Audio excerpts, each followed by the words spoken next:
Really, really good to see you. Today, I'm going to talk to you about the caterpillar.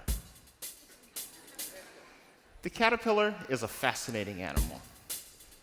Its egg gets planted, and in 3 to 5 days, it hatches. And then it pursues its primary purpose, which is to eat. And it eats, and it eats, and it eats, and it eats. And then when it's time to rest, you know what it does? It eats. It just keeps eating, pursuing that purpose. And its growth is amazing.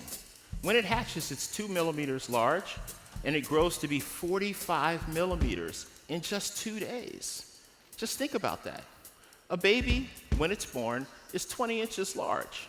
Just think in 2 weeks, if it grew like a caterpillar, it would be 33 feet large. And when Shaquille O'Neal saw this baby, he'd be like, "Mama."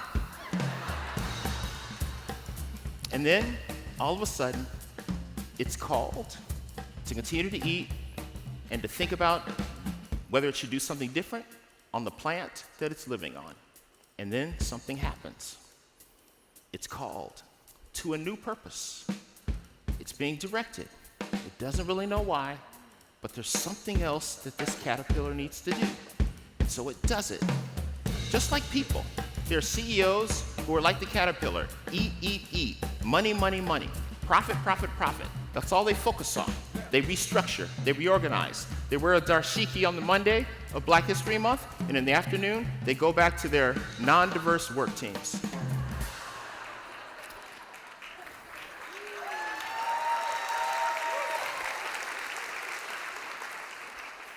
And then something happens. They have a child, and that child's born with the gift of autism. From that moment forward, their lives are never the same. They have a child who adopts another child who's African American. And this is a guess who's coming to dinner type situation. At that moment, they care about things that they never had to care about before. Or they have a child who suffers from mental health, mental illness. And this child uses the company health benefits plan and calls for an emergency appointment and finds out you can be seen 6 months from now on Tuesday at 2:17 p.m. That's not satisfactory. When these experiences happen to people and you look in the eyes of another human being, you never look at them the same way because you realize you're connected. Every person you walk by is dealing with these same kinds of issues every single day. This is how we know we are different. The caterpillar doesn't choose its purpose. Purpose chose the caterpillar. Thank you. The transformation. So at Great Place to Work, we do a lot of research on leaders who are trying to transform, and we want to help them transform. So every leader in this room, every leader we know, has a dial something like this. There's a group of people who have a positive experience working with us, and there's a group of people who have a neutral experience working for us. Sometimes they connect with us, sometimes they don't. And there's a group of people who just have a negative experience working for us. Well, what we found through our research is there are actually 5 types of leadership experiences that leaders create. The first is the unintentional leader. And we call them the unintentional leader mainly because they never intended to be a leader. These are fascinating people. These are people who are outstanding individual performers. The organization needs them. But to pay them more money, they have to be given people. Because a lot of compensation schemes only pay more money based on the number of people you have. So you go to this outstanding individual performer and you say, "Hey, we want to give you more money because you're an outstanding performer." The person goes, "Great, but we have to give you some people." "I don't like people." "Okay, but look, to give you more money, we got to give you some people." "You know I don't like people." Okay? Finally, they yield and they take that promotion. And it has quite a consequence on the people that they work for because they're unintentional. They don't really want to lead people. Now, if they want to lead people and they want to get better, they do. And they move into the next category, where almost half of the people are having a positive experience. We call these the hit or miss leaders. Sometimes they're great, and sometimes they're not so great. There's nothing wrong with these people. They are developing. This is a good thing. This is the progression of almost every people leader. And then next is the transactional leader. This is the leader that 67% of the people are having a great experience working with them, and they're working on the other group, but these are the leaders that are ahead of schedule and under budget. These are outstanding performers, and they are continuing to develop. With support and coaching, they move into the next category, the good leader. This is the leader who is connecting with 80% of the people that work for them and working on the balance. These are the leaders that in the open comments in our survey, people say, I'm here because of my people leader. And then there's this elite group, the for all leaders. This is a strange group. This is a group of people that they can connect with somebody who's been with the company 90 days and has been with the company 19 or 20 years. It doesn't seem to matter. Every person they meet, they treat as a person. They might be running manufacturing, but when they meet somebody in the marketing department, they feel it's their job to coach and support that person. They just have a different kind of a view. And they always think about the company in total, not just the part they run, and they think about everything outside of the company. They think about the community where they do business, and they think about the world. These are for all leaders. And I've met some of them. You're going to meet many of them on this stage today. But there's a few that I just want to point out who won't be on our stage today. These are leaders that I have sat with, like Jim Kavanaugh, the CEO of Worldwide Technologies. I spent some time with him and his team over dinner, and all we talked about was purpose, greatness, and people. EBITDA and profit never came up. It was purpose, greatness, and people. Another leader, Sent Marshall, used to be a senior executive of diversity and inclusion after several operational roles at AT&T. She retired. That's what she thought. Now she's the CEO of the Dallas Mavericks. And they're doing pretty well this year. And I know she cares about basketball, but she is trying to do so much more than just basketball. And then there's Anil Bousri, the co-founder and CEO of Workday, running his second people-first company. And he always says, happy people leads to happy customers. It just makes basic sense to him. It's not a chicken or the egg phenomenon. It's happy people makes happy customers. And there's Kelly Greer, the vice chair and managing partner of EY, who is now working with her in our organization to make sure that we understand there are people who have neuroscience differences, that have a really tough time in the working world, who if we find a way to welcome them and make the working world work for them, they make outstanding contributions. This is a great place to work for all leader. And there's Heather Bruner, the CEO of WP Engine, fast-growing, medium-sized company, who last night shared with us that 65% of her management team is women, and 35% of her company are people of color. And when you look in their open comments, what do they say? They actually get treated better at work than they do in society. This is a for-all leader. And finally, James White, the newly appointed CEO of Ocean Spray, who works to make sure his company is a great place to work for all, and every company that he interacts with. These are purpose-driven leaders. Just like the caterpillar that starts with one business, eating, eating, eating, Rosa Parks also had a business. She was a dressmaker. That's really all she wanted to do.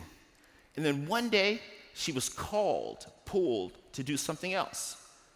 Muhammad Ali was a boxer. There's a generation of people who don't know he was a boxer because they only know him as one of the world's greatest humanitarians.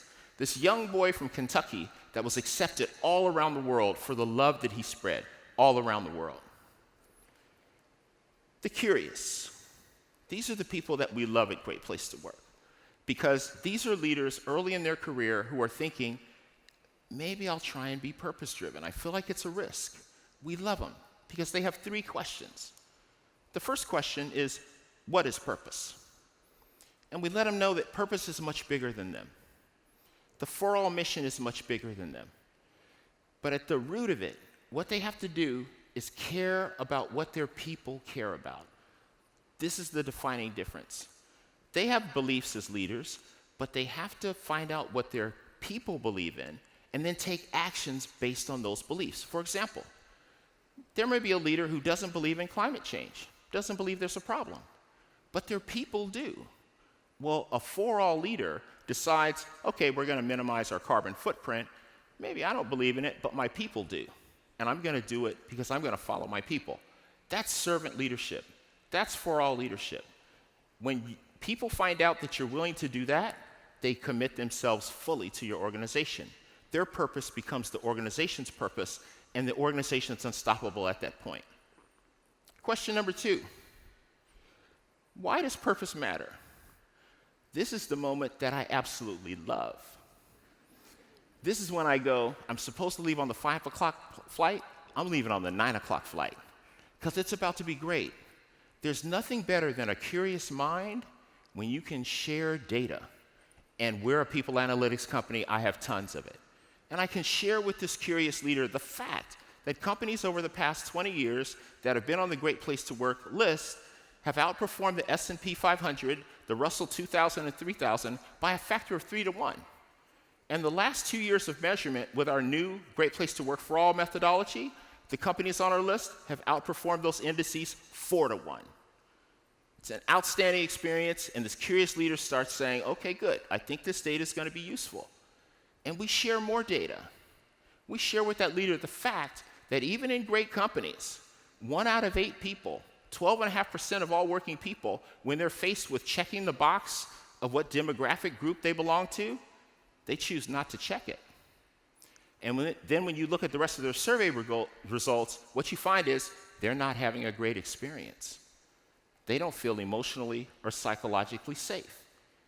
This lets the 4All leader know they need to do something to work with their leaders, to develop their leaders, to make sure it's a great place to work for all. No one should be afraid of checking who they are within a company. Because if you can, to claim victory, these people have to feel safe. These people have to be willing to commit themselves fully. These people shouldn't have to hide parts of their personality or the things that they believe in or who they are from the company. Because if they don't feel safe, they won't fully commit to the company. Question 3 is, how do we get there? Well, just like the caterpillar, we got to get on the move. We have to go from point A to point B. We have to leave the past behind us. The caterpillar leaves the plant for the first time, attaches to a new plant, and surrounds itself by something called a chrysalis, which is its final transformation cocoon, and inside something amazing happens. It completely restructures every organ within its body. Its nerves, its cells, every part of its structure changes. Even its brain is completely rewired. When it becomes a butterfly, it has no recollection of its life as a caterpillar. Well, how does a leader rewire their brain? There are 3 steps. The first is humility. You may feel like you're a person, well, I don't really have anything to learn from caterpillars. They don't live very long. Well, guess what? We don't live very long either. And every so often we have an experience that reminds us of that. Life has meaning because of the obligations that we have with one another, whether we care for one another and feel the experience of caring for others. This is what clarifies our purpose. Curiosity. The 4All leader needs to stay curious.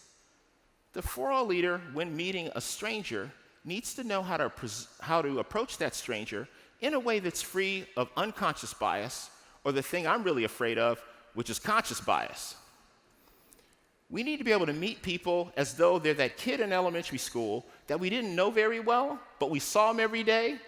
And so when we see them, we kind of feel kind of warm because we've had a common experience. What if we treated every stranger that way?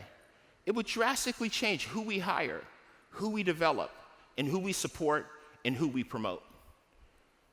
If we think about the sands in the desert, each grain of sand representing a human experience. So your experience is like that of a grain of sand. Think of all the knowledge you're missing based on your inability to connect with other people and be curious about who they are. It also requires bold action.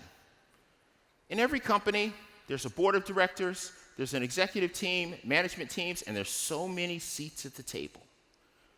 And there's glass ceilings and other things preventing people from getting there. People who look like this, the so-called hard to find. They're not hard to find in my life, but for some people, they seem to be hard to find. Well, there's usually a situation where this group consistently becomes second. You came in second. You were almost there because another candidate is chosen. The solution is simple. Add another chair to the table. It's simple. Don't pick this person or that person, this woman or that person. Take them both. It's the only way we're going to make change happen in the next 10 years. Because these positions don't open up, we need to think of and, not or. So I have a question for you. Do you want to be a caterpillar? Do you want to stay a caterpillar? Well, don't forget, birds have to eat too. Maybe it's time for flight. The monarch butterfly goes through 4 generations in 1 year. The first 3 generations, the butterflies die in 2 to 6 weeks. But the 4th generation, something amazing happens. It goes through the same process, and then something happens. They don't die. They live. They live 6 to 8 months. That's like 3 generations of humans living to 80 years of age, and then the 4th generation lives to 2,180 years of age. It's amazing what happens. And they soar. They create a wind that rides upon the wind. They join other monarchs, sometimes as many as 1 billion monarchs. And they go up to a height of 10,000 feet, and they fly 3,000 miles. In their life as a caterpillar, they covered 20 feet. Well, this is us. We're flying now. We're soaring. I firmly believe we are that generation. We are that special generation. Our time has come. The stakes are high. We have the stock market at its peak. If you own stocks, it's great, but most people don't. The other thing we know is after a stock market peak, there's a recession. The cost of living is out of control. People go jogging and just ignore the homeless people. We work with people that are saddled and crushed by student loan debt. As we look around the world, there's tension. It's not across borders, it's within the same country. This phenomenon of us versus them. While we debate global warming, it's obvious that the water table is rising, and so is the sea level. These issues are at their peak. And one of the things that happens in history is when these issues are at their peak, there's a few people who decide it's time to have more power. There's a few people who decide it's time to have all the power. The good news is this has happened before. We've seen this. There are times when fascism and communism were at their peak, and it became time for democracy. There are times when racism and hatred were at their peak, and it was time for civil rights. The question is, what time is it now? We believe it's time for companies, for businesses, to firmly be a force for good, to use their intellectual firepower and their massive resources to help solve these complex problems that the world is facing. And we know the only way this will happen is if they are led by purpose-driven leaders. This is the challenge. Our challenge to you is to work together with you to assure that by 2030, every boardroom and every executive team will be equitable and inclusive. Are you with me on that challenge? We just need more seats at the table. Just imagine one leader, purpose-driven leader.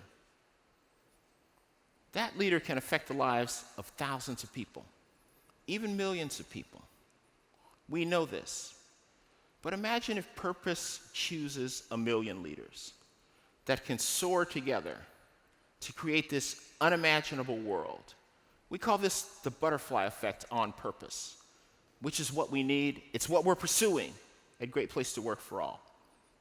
So if you're a butterfly, and there are some here, thank you for the wind you're creating. We're going to soar with you. If you're the curious caterpillar, I got news for you. You've already left the plant. Congratulations. And if you're not yet curious, you're that CEO or leader that it's money, money, money. I can promise you this. One day, you will meet someone or something will happen in your life that will alter the course of your life together. It will alter everything.